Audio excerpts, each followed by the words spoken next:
Sungguh Allah sangat merasa malu jika membiarkan hambanya berdoa dengan mengangkat tangan lalu tidak mengabulkannya.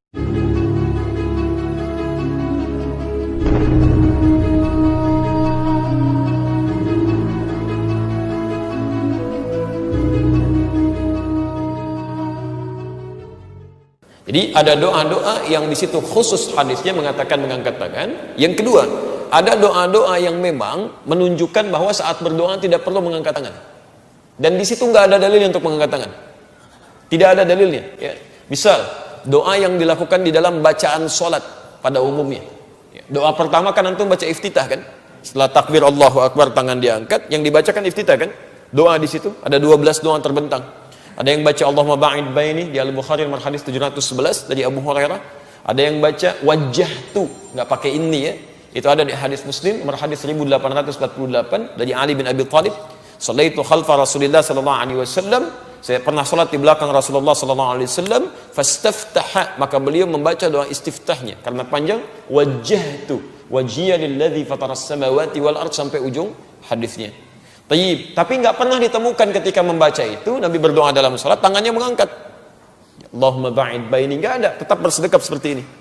Nah, dalam hal seperti ini, kalau hadisnya tidak menunjukkan mengangkat tangan, maka antum pun cukup seperti yang Nabi lakukan, tidak perlu mengangkat tangannya, karena ini dalil khusus. Jelas ya? Jangan terlampau soleh gitu kan? Antum Allah baca Allahumma ba'id, tangannya diangkat, ya kan? Nabi nggak kerjakan, maka antum jangan kreatif di sini. Yang ketiga, ini poinnya, yang didiamkan. Jadi tidak ada keterangan apakah di situ Nabi mengatakan angkat tangan atau tidak. Nggak ada dalil khususnya. Maka kalau kaidahnya seperti itu, para ulama sepakat mengembalikan kepada dalil umum yang menggunakan tangan diangkat. Karena dalil umum ketika berdoa itu isyaratnya tangannya diangkat. Berdasar keterangan hadis Nabi Sallallahu Alaihi Wasallam di dua hadis yang tadi saya tuliskan, ya, itu di Abu Daud ya, bukan Tirmidzi. Abu Daud nomor hadis 1488. Di juz pertama halaman 553.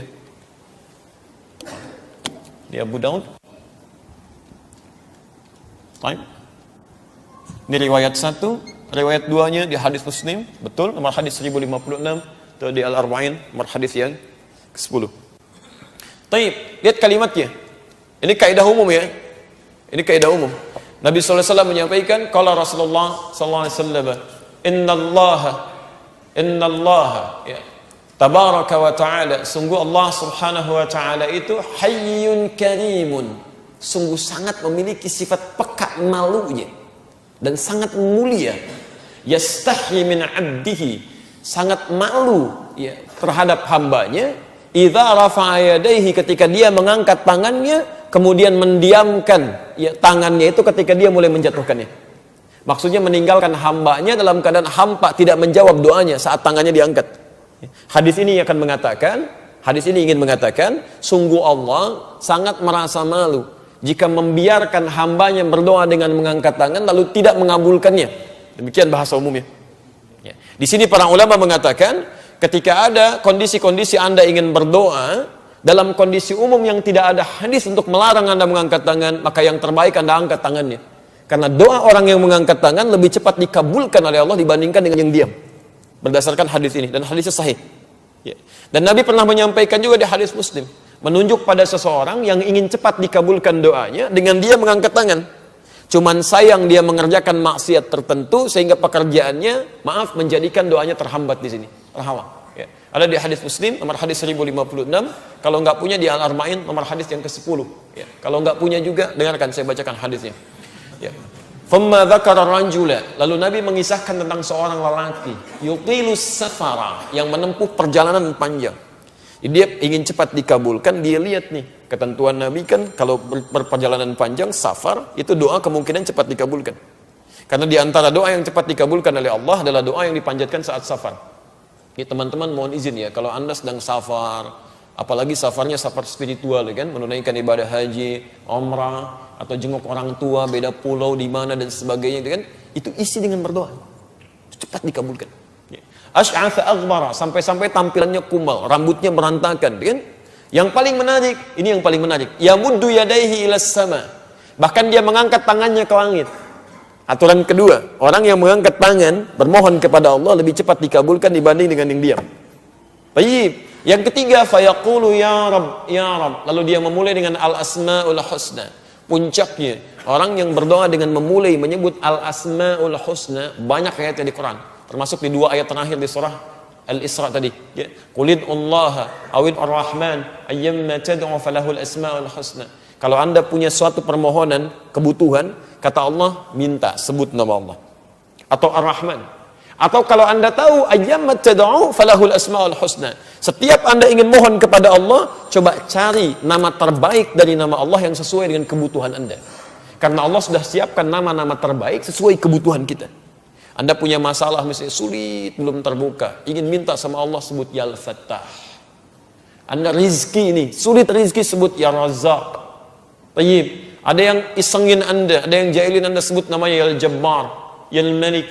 Anda diuji dengan masalah, ya, perlu kekuatan, sebut ya Sabr, ya Sabr. Pilih satu nama sesuai dengan kebutuhan Anda. Ya Allah ya Razzaq, ya Allah ya Al-Fattah. Ibu tidak harus disebutkan semuanya, Bu ya. Kadang-kadang saya lihat ibu-ibu, Masya Allah, itu kan saking rajinnya semua disebut. Ya Allah ya Rahman, ya Rahim, ya Al-Malik, ya Al-Qudus. Semua disebutkan, makanya semua dikasih oleh Allah. Begitu dikasih, Anda nggak siap, gitu kan. Yang tadinya nggak punya masalah, malah minta masalah. Ya Sabar, Sabar itu lawannya masalah. Begitu Anda mengatakan, ya Allah berikan kesabaran, artinya Anda minta masalah. Ya. Nah ini orang melakukan ketiganya. Menempuh perjalanan panjang, mengangkat tangannya ke langit, dan memohon dengan al-asma'ul husna. Teman-teman sekalian, kalau punya kitabnya Al-Aqaidah Al-Islamiyah, karangan Sayyid Sabiq, Anda lihat misalnya di halaman ke-25, posisi paling kanan, sebelah atas, hadis nomor keempat. Itu pernah ada seseorang memohon kepada Allah selepas sholat menggunakan al-asma'ul husna. Baik. Menggunakan asmaul husna. Tahan sebentar, saya sedang menjelaskan dia. Menggunakan al-asmaul husna. Lihat kalimatnya. Allahumma innaka antal ahad as-samad. Ya Allah, saya yakinkan bahwa Engkau satu-satunya Tuhan yang esa, pusat segala permohonan. Alladzi lam yalid wa lam yulad wa lam yakul lahu kufuwan ahad. Allahumma inni as'aluka an taghfirali.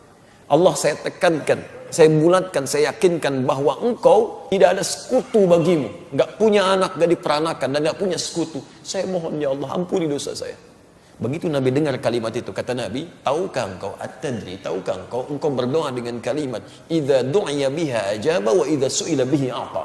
Kalau engkau minta dengan itu, ini doa yang saat dibacakan nggak mungkin ditolak, dan doa pasti dijawab. Pasti jawab. Tapi orang ini melakukan ketiganya, kata Nabi, anna yustajabu lidzalik. Mustahil doa kamu dijawab. Yang tadi itu. Kenapa? Famatamu haramun, makanannya haram. Mashrabu haramun, minumannya haram. Balbasu haramun, pakaiannya haram. Wa ghudhiya biharamin, dan perangkat hidupnya haram. Jadi kalau antum sering makan yang haram, masuk ke perut ini, beredar darah jadi daging, itu nutup pintu kebaikan. Kayak begini nih. Kalau yang haram-haramnya masih kecil masuk, masih kayak begini. Jadi rahmat Allah masih tembus tuh. Masih bolong. Tapi kalau sudah seperti ini apa aja mau dimasukin susah tuh. Bukan Allah nggak jawab, begitu mau dijawab, mantul nggak bisa masuk. Haramnya mesti keluar dulu nih. Tapi poinnya adalah, orang yang mengangkat tangan di hadis ini, diisyaratkan lebih cepat dijawab dibandingkan dengan yang diam. Nah, persoalan mengangkat tangan pasca sholat, itu termasuk hadis yang didiamkan. Ya, tidak ada petunjuk langsung mengangkat, tidak ada petunjuk langsung tidak mengangkat. Makanya para ulama bersepakat di sini dikembalikan kepada hadis umumnya, yaitu dengan mengangkat kedua tangannya. Dan kalimat mengangkatnya tidak menjauh tapi mendekat begini. Ya, sejajar dengan dadanya. Dan semakin tinggi permohonan semakin diangkat dia.